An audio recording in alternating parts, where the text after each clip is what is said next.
God sent His Son to come as a baby so that He could be an example to people of all ages. ದೇವರು ತನ್ನ ಮಗನನ್ನು ಒಂದು ಮಗುವಾಗಿ ಈ ಲೋಕಕ್ಕೆ ಕಳಿಸ್ಕೊಟ್ಟಿದ್ರು. ಯಾಕೆ ಅಂದರೆ ನಮ್ಮ ಪ್ರತಿಯೊಬ್ಬರಿಗೂ ಆತನು ಒಂದು ಉದಾಹರಣೆಯಾಗಿರಲಿ ಅಂತ. It's very important to understand that.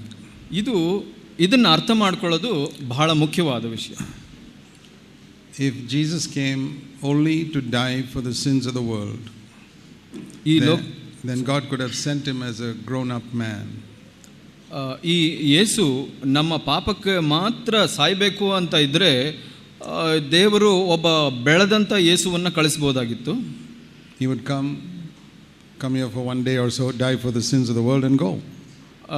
ಈ ಲೋಕಾಗಿ ಒಬ್ಬ ಮನುಷ್ಯನಾಗಿ ಬಂದು ಒಂದು ದಿವಸ ಮಾತ್ರ ಬಂದು ಸತ್ತು ಹೋಗಬಹುದಾಗಿತ್ತು. Why did he have to live 33 years?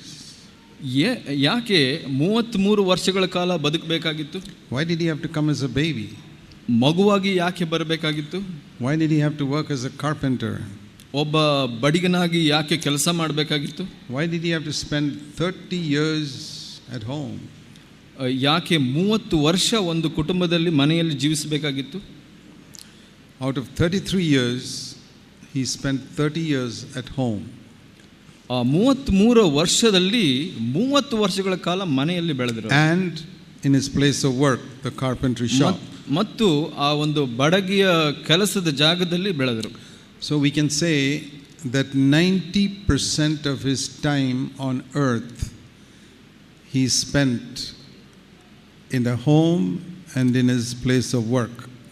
ನಾವು ಹೀಗೆ ಹೇಳಬಹುದು, ಆತನ ಜೀವಿತಾವಧಿಯ 90% ವರ್ಷಗಳ ಕಾಲ ಆತನು ಮನೆಯಲ್ಲಿ ಮತ್ತು ಕೆಲಸದ ಜಾಗದಲ್ಲಿ ವ್ಯಯಿಸಿದನು ಅಂತ.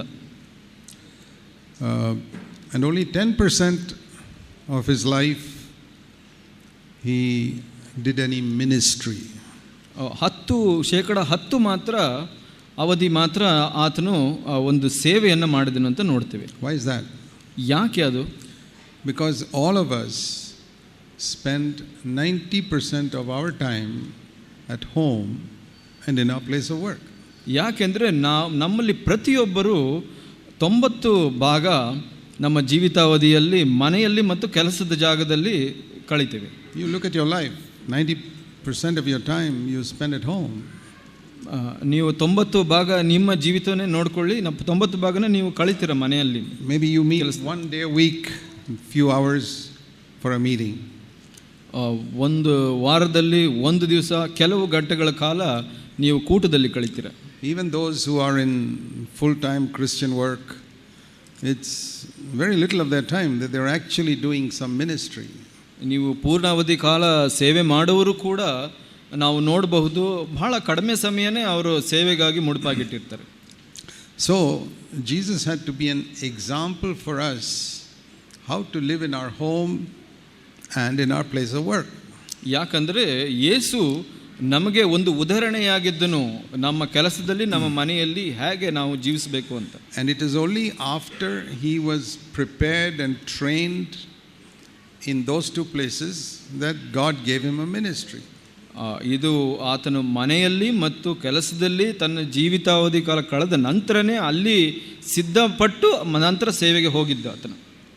When did God say about Jesus, "This is my son, I am well pleased with him"?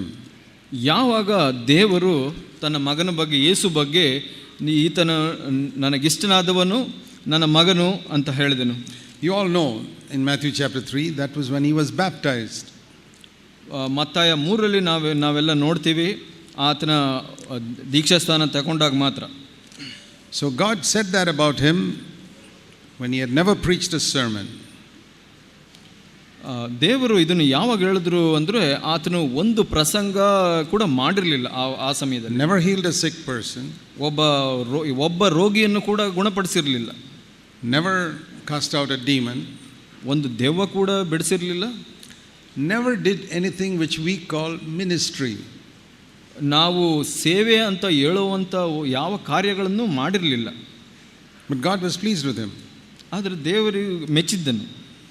Can God be pleased with you If you never preach a sermon, ದೇವರು ನೀವು ಯಾವ ಒಂದು ಪ್ರಸಂಗನೂ ಮಾಡ್ದೇನೆ ನಿಮ್ಮನ್ನು ಮೆಚ್ಕೊಳ್ಳೋಕೆ ಸಾಧ್ಯನಾ? or never heal a sick person, ಒಬ್ಬ ಯಾವ ರೋಗಿಯನ್ನು ಗುಣಪಡಿಸದೆ ನಿಮ್ಮನ್ನು ಮೆಚ್ಚಲಿಕ್ಕೆ or ಸಾಧ್ಯ?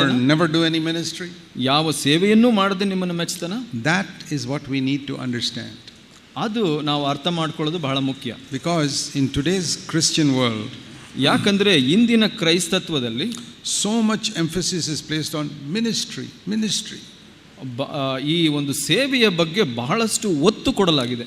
You must do this for the Lord, you must do that for the Lord. ನೀನು ಕರ್ತನಿಗಾಗಿ ಇದು ಮಾಡಬೇಕು, ಅದು ಮಾಡಬೇಕು ಅಂತ. What is the result? ಅದರಿಂದ ಫಲಿತಾಂಶ ಏನಾಗಿದೆ? These preachers and pastors and all who do so much ministry, their life at home is a mess.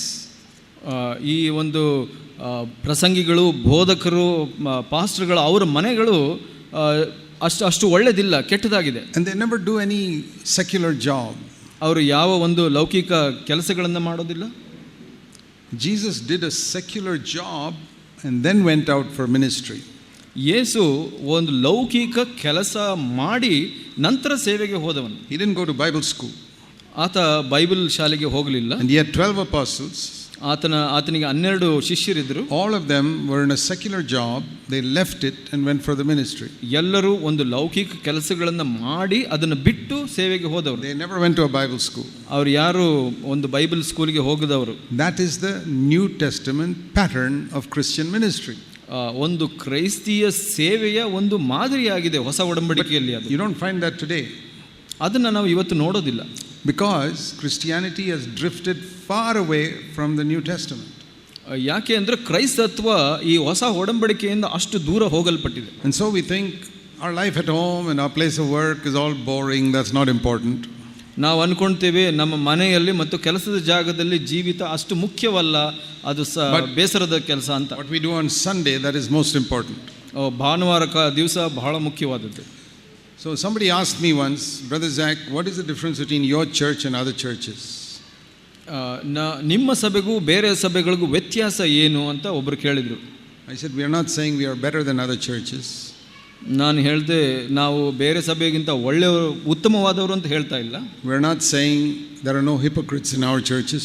ನಾನು ಹೇಳ್ತಾ ಇಲ್ಲ ನಮ್ಮ ಸಭೆಯಲ್ಲಿ ಕಪಟಿಗಳು ಇಲ್ಲ ಅಂತ. Because we have hypocrites in our churches also. ನಮ್ಮ ಸಭೆಯಲ್ಲೂ ಕೂಡ ಕಪಟಿಗಳಿದ್ದಾರೆ. We are not saying we are perfect, because we are not perfect. ನಾವು ಪೂರ್ಣರಾದವರಲ್ಲ, ನಾವು ಯಾರು ಪೂರ್ಣರಲ್ಲ. But there is one difference. ಆದರೆ ಒಂದು ವ್ಯತ್ಯಾಸ ಇದೆ. In all other churches, Sunday is the most important day. ಎಲ್ಲ ಬೇರೆ ಸಭೆಗಳಲ್ಲಿ ಭಾನುವಾರ ವಿಶೇಷವಾದ ದಿವಸ. For us, Monday is the most important day. ಆದರೆ ನಮಗೆ ಸೋಮವಾರ ಬಹಳ ವಿಶೇಷವಾದ ದಿವಸ. And Tuesday. ಮಂಗಳವಾರ. And Wednesday. ಬುಧವಾರ. And Thursday. ಗುರುವಾರ. And Friday. ಶುಕ್ರವಾರ. And Saturday. ಮತ್ತು ಶನಿವಾರ. And Sunday afternoon, after the meeting. ಭಾನುವಾರ ಕೂಟದ ನಂತರ ಮಧ್ಯಾಹ್ನ. In other words, not the meeting, but how you live at home and how you live in your place of work. ಇನ್ನು ಬೇರೆ ಥರದಲ್ಲಿ ಹೇಳಬೇಕು ಅಂದರೆ ನಾವು ಏನು ಹೇಳ್ತೀವಿ ಅಂದರೆ, ನೀವು ಹೇಗೆ ಕೆಲಸದ ಜೀವಿತದಲ್ಲಿ ಜೀವಿಸ್ತೀರಾ, ಮನೆಯಲ್ಲಿ ಹೇಗೆ ಜೀವಿಸ್ತೀರಾ, ಅದು ಮುಖ್ಯವಾದದ್ದು. It doesn't matter for us if the Sunday morning music was not good. ಪರವಾಗಿಲ್ಲ, ಭಾನುವಾರ ಕೂಟದಲ್ಲಿ ಸಂಗೀತ ಸರಿ ಇಲ್ಲ ಅಂದರೆ, or it was raining so badly a lot of people couldn't come for the meeting, ಮಳೆ ಜೋರಾಗಿ ಬರ್ತಾ ಇತ್ತು, ಬಹಳಷ್ಟು ಜನಕ್ಕೆ ಕೂಟಕ್ಕೆ ಬರಲಿಕ್ಕಾಗಿಲ್ಲ, or even the preaching was not too good, ಪ್ರಸಂಗ ಕೂಡ ಅಷ್ಟು ಚೆನ್ನಾಗಿರಲಿಲ್ಲ, ಪರವಾಗಿಲ್ಲ. It doesn't matter. ಪರವಾಗಿಲ್ಲ. If you live Monday to Saturday a good holy life, that's a good life. ಸೋಮವಾರದಿಂದ ಶನಿವಾರದೊಳಗಡೆ ಹೊರಗೆ ಒಳ್ಳೆಯ ಜೀವಿತ, ಒಂದು ಪವಿತ್ರ ಜೀವಿತವನ್ನು ಜೀವಿಸಿದ್ರೆ ಅದು ಮುಖ್ಯವಾದದ್ದು. That is not the understanding of Christianity that most people have. ಆದರೆ ಈ ಒಂದು ಅರ್ಥ ಇಂದಿನ ಕ್ರೈಸ್ತತ್ವದಲ್ಲಿ ಇಲ್ಲ. And if you young people don't understand that when you're young, you will never become servants of God. ನೀವು ಯೌವನಸ್ಥರು ಇದನ್ನು ಅರ್ಥ ಮಾಡ್ಕೊಂಡಿಲ್ಲ ಅಂದರೆ ನೀವು ದೇವರಿಗೆ ಸೇವೆ ಮಾಡಲಿಕ್ಕೆ ಸಾಧ್ಯ ಇಲ್ಲ ಸರಿಯಾಗಿ.